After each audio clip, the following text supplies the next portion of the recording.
Hey H&K fans, James here with another video for you. This morning I was actually going through the gun safe and doing my annual maintenance on all of my handguns. Just making sure that I wiped them down, there was no surface rust accumulation or any other issues. And I thought this was a good opportunity to do a quick little video on some of the more rare and unique USP Compact series pistols.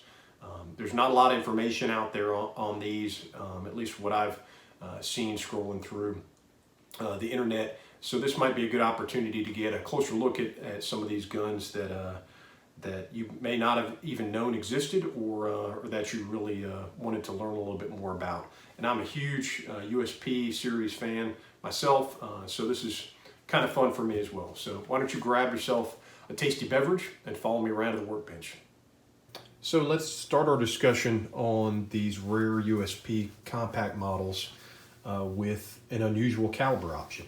Most people are aware that when the USP Compact was introduced, it was offered first in 9 and 40 and then followed up by 45.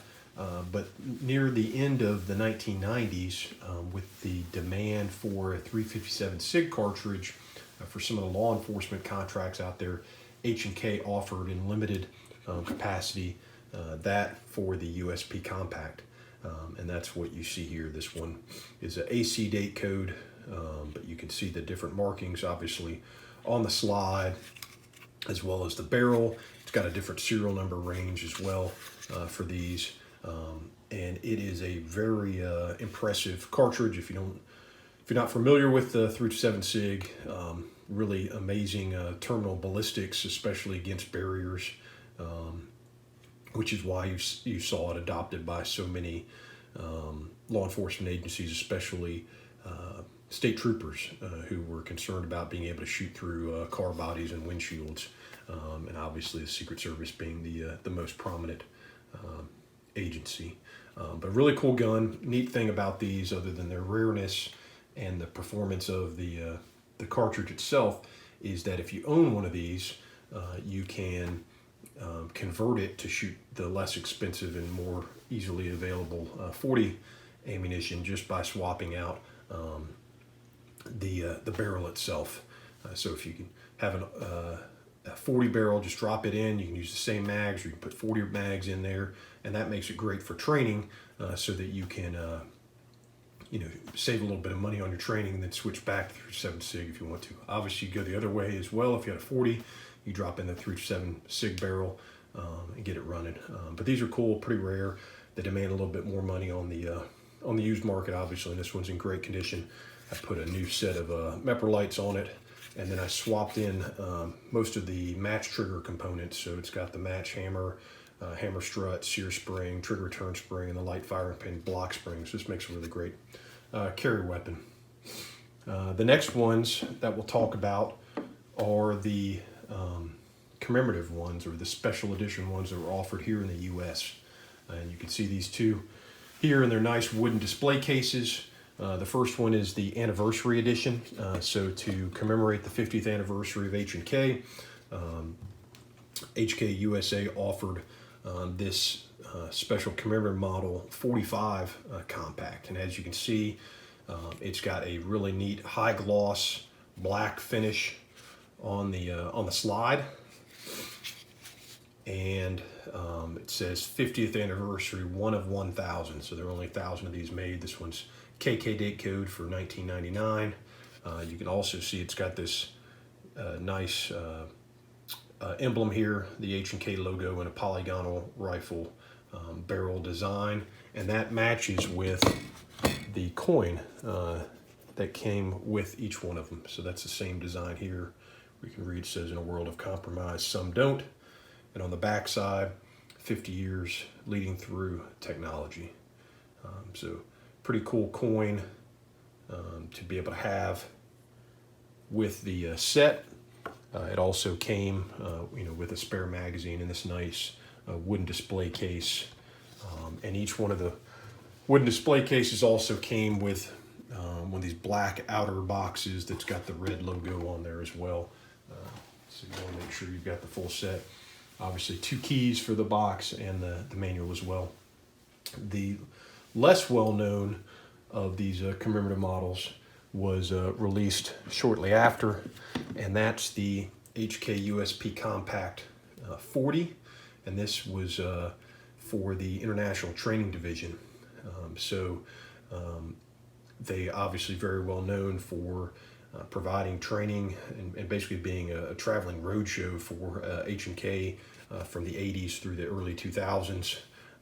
These ones again have the very nice high gloss black slide, has an H&K International Training Division logo engraved on the side, and then obviously it's kind of hard to see here in this picture, but that's the outline of the famous Rainbow Six photo and Dick Kramer print that was taken on the release of the USP 40.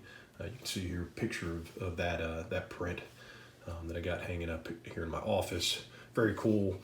These ones are slightly different because as an ITD special, they came standard with a set of Meprolot tritium sights, and it was also offered in the LEM configuration, since ITD was really a law enforcement training program, so that's really kind of neat. These are really, really rare. You do not see these come up for sale very often. When they were produced and released, they were offered to the students of ITD training programs and obviously instructor staff. So you just don't see these out on the commercial hand very often.